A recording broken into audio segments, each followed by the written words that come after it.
By the end of this video session, students are able to understand the meaning and importance of simple average price method, advantages and disadvantages of simple average price method, and at the end, explaining this method by solving the one illustration by following the procedure of simple average price method.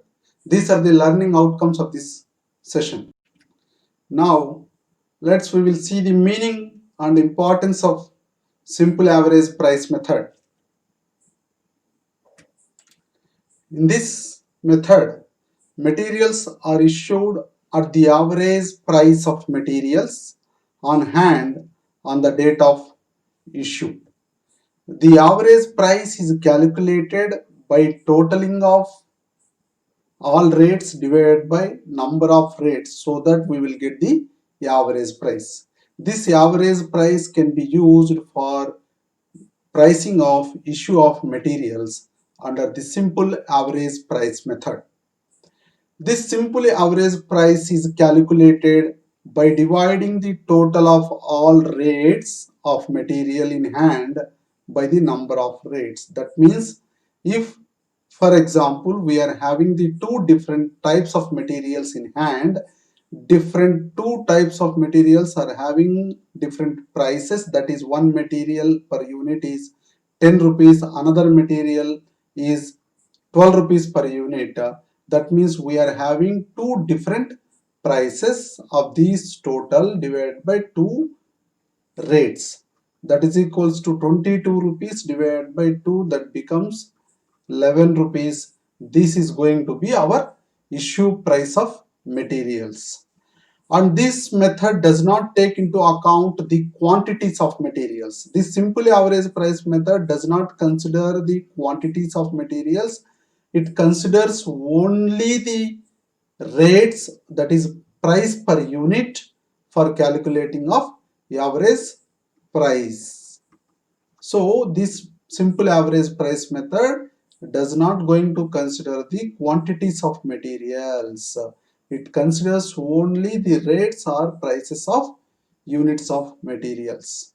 The formula for calculation of simple average price method is total of different rates. That means different rates means the 10 rupees is one different rate and 12 rupees is another different rate. If it is one more different rate is there, we need to add one more different rate, but the number of rates are going to be increased. That is, instead of 2, we are going to keep it 3, 4, 5 if the number of rates increases, and that total number of rates, total different rates divided by number of rates, then we will get the rate for issue of materials under the simple average price method. This method is useful when the materials are received in uniform. Basically, this method is most of the time it is going to be used when the materials are received in uniform quantities. That means always 100 units or 200 units. Whenever we are going to receive the materials into the firm, it is going to be received in uniform quantities. Always same quantity of materials we are going to receive, and the purchase prices are going to be normally stable. The purchase price is also stable, and also the quantity of raw materials received is also going to be uniform, so that in that particular context, this method is going to be more appropriate to adapt. Now the advantages. This method is easy to operate. Any firm can operate this method, easy to operate. It gives reasonably accurate results if prices are stable. If the prices are stable in the market, this method is going to give a accurate results. That means the most appropriate results when the prices are stable.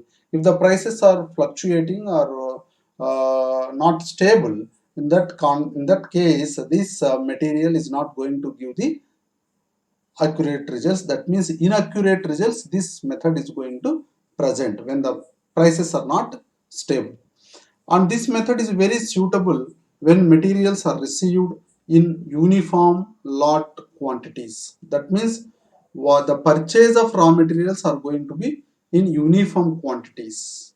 if that is going to be happen in a firm, this simple average price method is very suitable for the firm when they are going to purchase the raw materials always in same quantity or same lot, same batches. This method is more appropriate to follow. Simple average method reduces clerical work.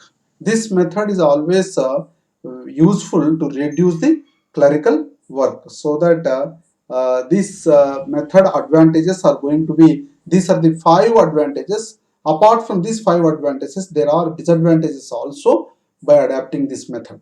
Materials are not priced at actual cost. Always we are going to calculate the average cost. Hence, these materials are not going to be priced with the actual cost. Whereas in LIFO and FIFO method, we are going to adapt the actual cost for issuing of raw materials, but that is not possible in the simple average price method, because we are calculating average cost. This average cost is going to be differs from actual cost, and this is a number one disadvantage. And next, it does not take into account the quantity of materials purchased. This method does not going to consider the quantity of materials. This is a major disadvantage with this method, because this method considers only total of rates divided by number of rates, but it does not consider the quantity of materials. When we are calculating the value of materials, quantity and price both are very important variables, even though this method is not going to consider the quantity of materials. That is the reason why this is a major disadvantage by following this method. Verification of closing stock becomes difficult, and at the end of the year, when we are going to verify the closing stock, this method is not going to help to verify and check and finalize the closing stock value. It is going to be very difficult to finalize the closing stock when we are following the simple average price method, because all different types of stocks and different prices are going to be clubbed together, and finally we found the average cost.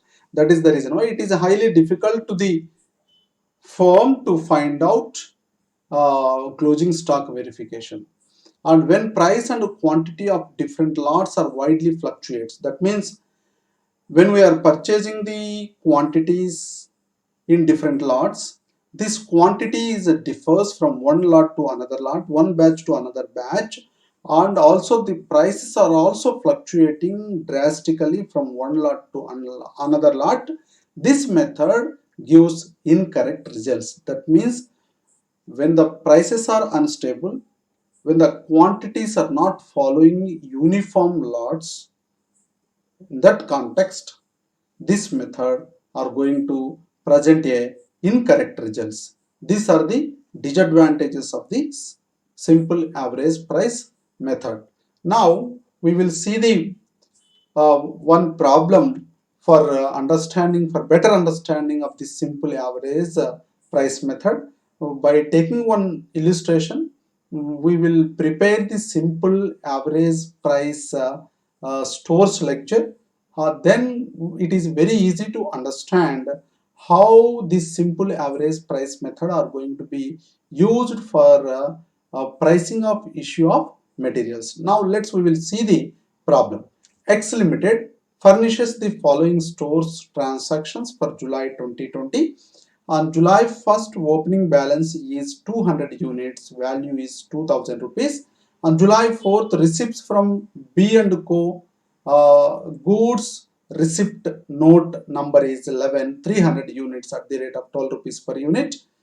July 7th, issue requisition number is 101, 400 units. July 10th, receipts from M and Co. Goods receipt note number is 12, 400 units at the rate of 14 rupees per unit. July 19th, issues requisition number 102, 300 units. July 22nd, receipts from N and Co. Goods receipt number, goods receipt note number is 13, 200 units at the rate of 16 rupees per unit. July 28, issues requisition number 103, 300 units. Prepare the stores ledger using simple average price method. For Finding out the simple average price method, the students have to understand and remember the formula for the calculation of simple average price under the simple average price method is rate of issue is equals to total of different rates divided by number of rates. Now we will prepare the stores lecture 5 by following the simple average price method. Stores lecture of X Limited, simple average price method. As we already know the different columns in the stores lecture, that is date, particulars, receipts, issues, balances, and each and every column there is a three different columns, that is quantity, cost per unit, total cost. These three columns are going to be same under the receipts as well as issues and balance. On the date column we are supposed to write the date. Date is July 1st 2020. Opening balance which is given in the problem, that is 200 units, quantity. Cost per unit is 10 rupees, that becomes total cost 2000 rupees. On July 4th, receipts from B and Co.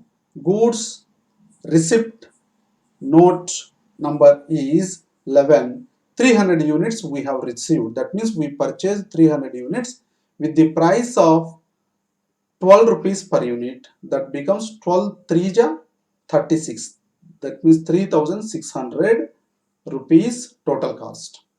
Now what we are going to do is, in this problem we are going to add this 2000 rupees total cost already existed plus 3600, that becomes 5600 rupees. The total cost is going to be added, already existing total cost is 2000 plus 3600, that becomes 5600 rupees. Now the quantity already opening balance is 200 units which is available on 1st July, and on 4th July we purchased 300 units. This 300 units plus 200 units becomes 500 units. Now we are having on July 4th 500 units of raw material with the price of 5600 rupees.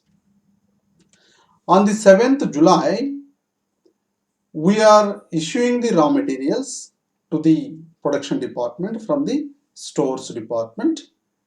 The requisition number, they have requested us to issue the material with the requisition number is 101, that is just number, requisition number. And on that date, how many types of prices which are having? One is 10 rupees per unit price is there. One lot is 10 rupees. Another lot is 12 rupees. Two different prices are there. So we need to add the two different prices. 12 rupees plus 10 rupees divided by 2. That means 12 plus 10, it becomes 22 rupees divided by 2. 2 1 ja, 2 11 ja. It becomes 12 rupees.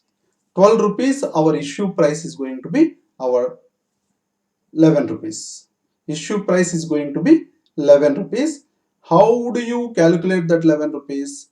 It is very simple, based upon the formula, that is total of different rates divided by number of rates. How many types of rates are there as of now? Two types of rates are there, so we have kept it 2. On different rates total, different rates are, how many different rates are there? Two different rates are there. One is 12 and plus 10, that becomes 22. That is total of different rates. 22 divided by 2, it becomes 11 rupees. With the 11 rupees we are issuing 400 raw materials, 400 units of raw materials. 400 units of raw material into 11 rupees, that becomes 4400 rupees.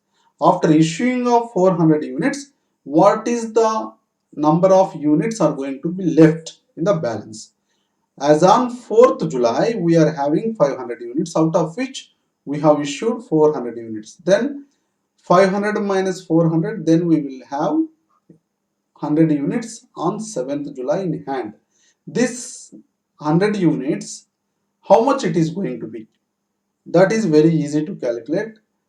500 price, 500 units value is 5600, and 500 units minus 400 units, then we will get the 100 units. In the same manner, 5600 minus 4400, then we will get the 1200. How do you get this 1200?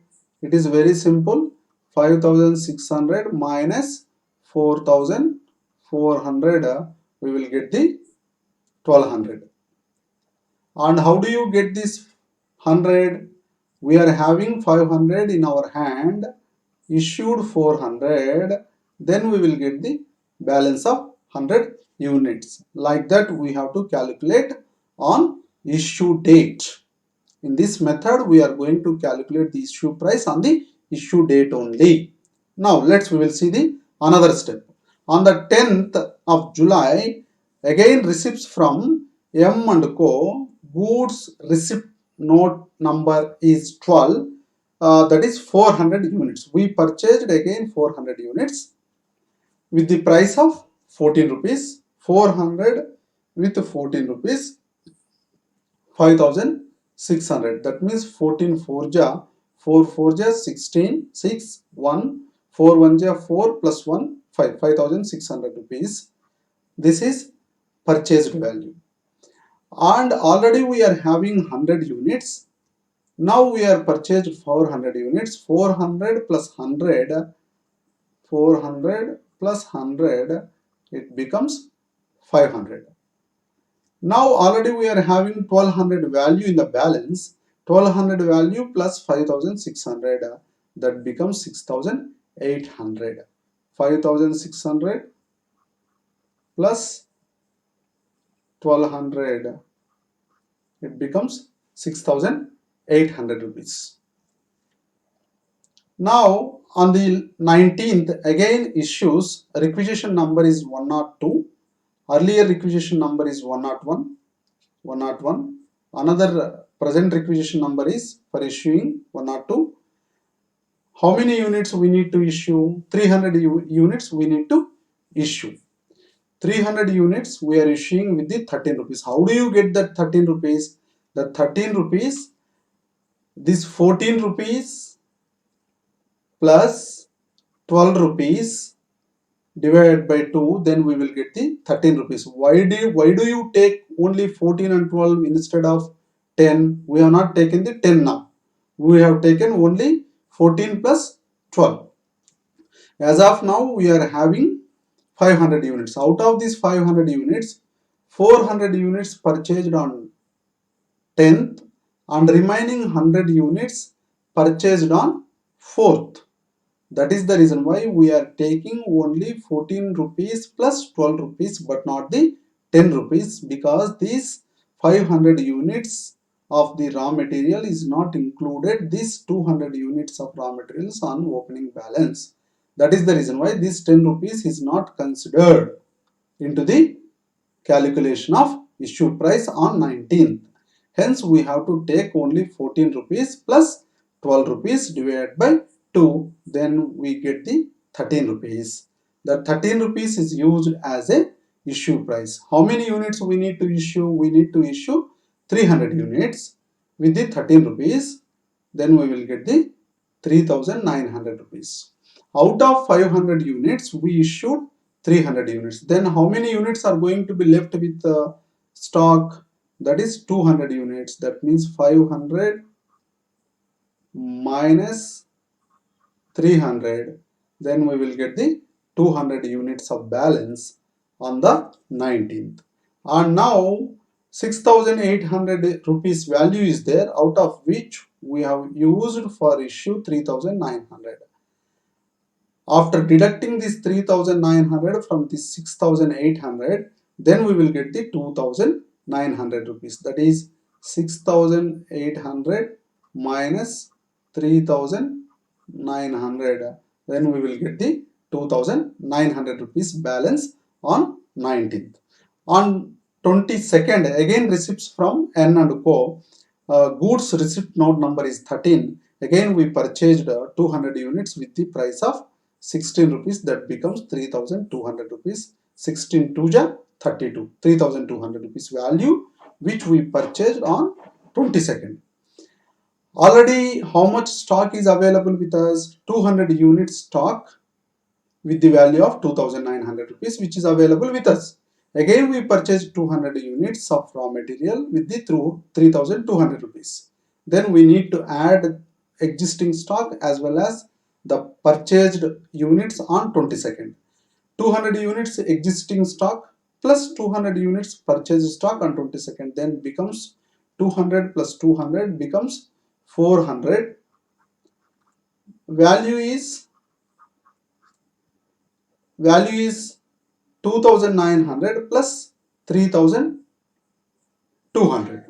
2900 plus 3200, this becomes a 6100. 2900 plus 3200, it becomes 6100 value which is going to be there in the balance column.